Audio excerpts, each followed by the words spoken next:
Depois do Reino Unido, a França, com a seca a espalhar-se na Europa, aumentam os países que avançam com restrições ao uso da água. Um ano depois de os talibãs retomarem o poder no Afeganistão, pobreza, insegurança e restrições dos direitos das mulheres marcam o cotidiano no país. Regra 34 de Júlia Morat arrecadou o Leopardo de Ouro para o melhor filme no Festival de Cinema de Locarno, na Suíça.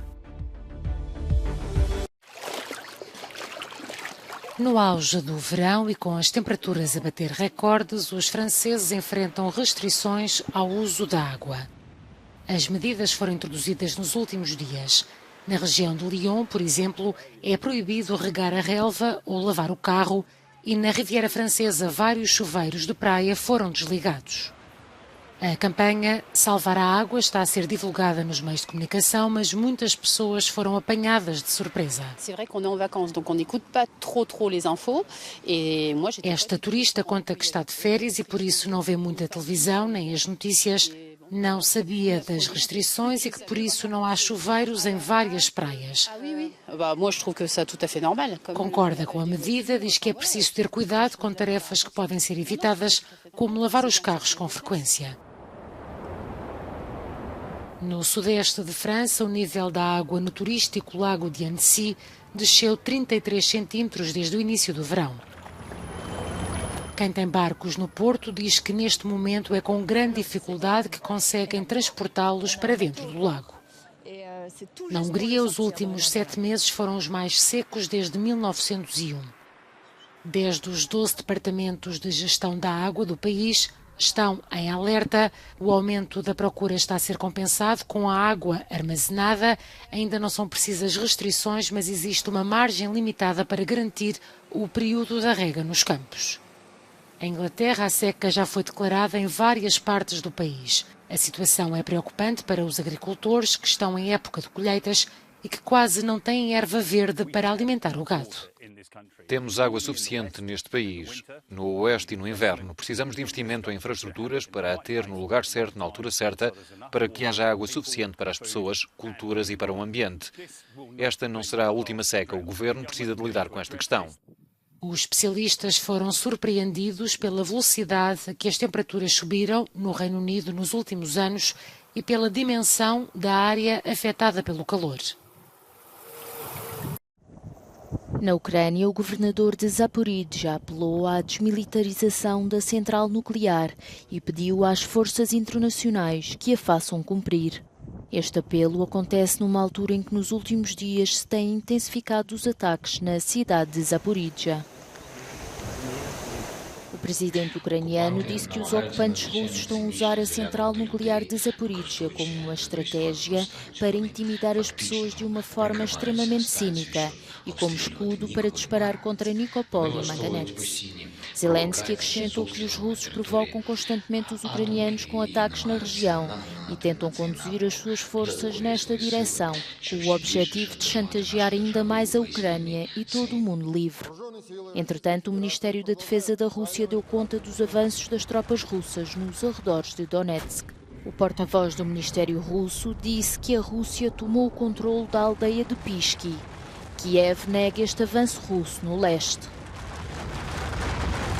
Os bombardeamentos russos continuam em várias cidades ucranianas. Kramatorsk, por exemplo, foi alvo de um ataque na passada sexta-feira, que provocou 3 mortos e 13 feridos.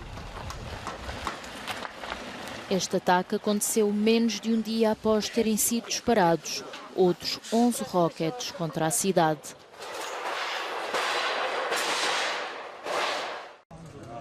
Pelo menos 41 pessoas morreram e outras 14 ficaram feridas no incêndio que ocorreu numa igreja copta no Cairo.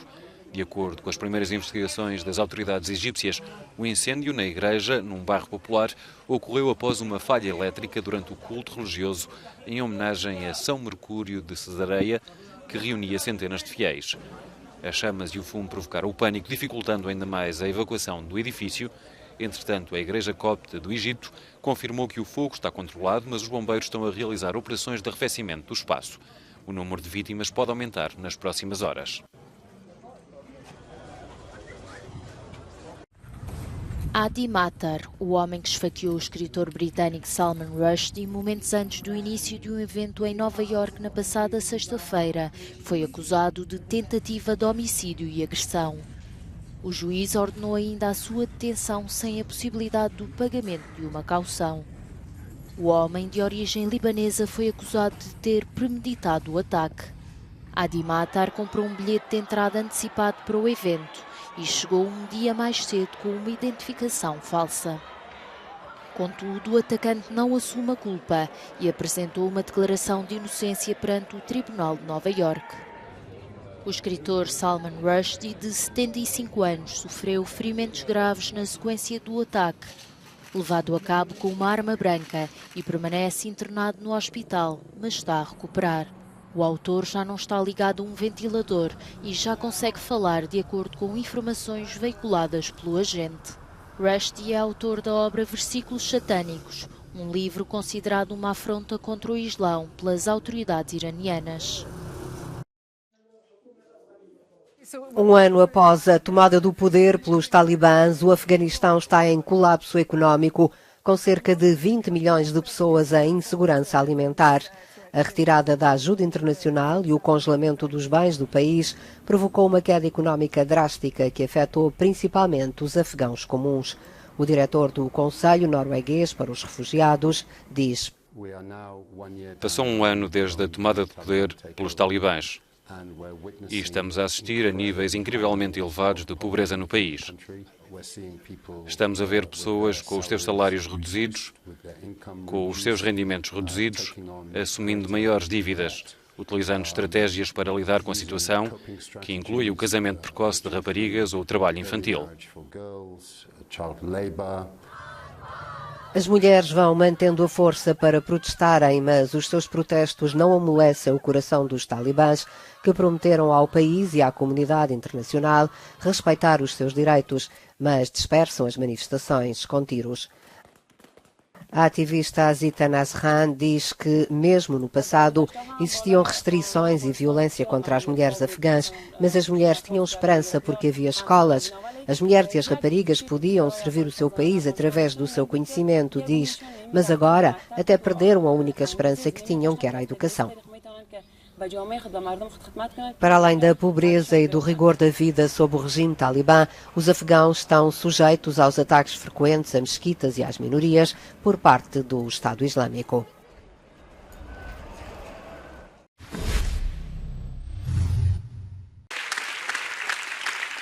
A coprodução franco-brasileira Regra 34 ganhou o Leopardo de Ouro para o melhor filme no Festival de Cinema de Locarno. Surpreendida, a realizadora Júlia Morato levou toda a equipa do filme ao palco, justificando que, como não é habitual, precisava de quebrar o protocolo e de trazer toda a equipa, porque de outra forma seria impossível estar sozinha a receber o prémio. Regra 34 é um filme não convencional e bastante ousado sobre sexo, pornografia e internet. O título refere-se à chamada Regra 34, segundo a qual todo o material pornográfico pode ser encontrado na internet, assim como tudo o que lá existe. A longa-metragem centra-se numa estudante de direito que vive várias fantasias sexuais, por vezes bizarras, na internet e não só. Simone, você já se olhou no espelho? O que você sugere? Que eu me reprima? Olha, eu sinto muito se o meu tesão não é suficientemente político para você. Surpreendente foi a atribuição do segundo prémio mais importante do festival, o prémio especial do júri, à comédia Gigi la Legge, do realizador italiano Alessandro Comodini. Uma viagem à vida cotidiana rural de um polícia de trânsito. A película Tengo Sueños Elétricos, da costarriquenha Valentina Maurel, arrecadou 3 grandes prémios: melhor ator, melhor atriz e melhor realização. Na sua primeira longa-metragem, Maurel narra com grande sensibilidade os momentos difíceis de uma jovem de 16 anos que, após o divórcio dos pais, tem de lidar não só com os seus pesadelos elétricos, mas também com os acessos de raiva do pai.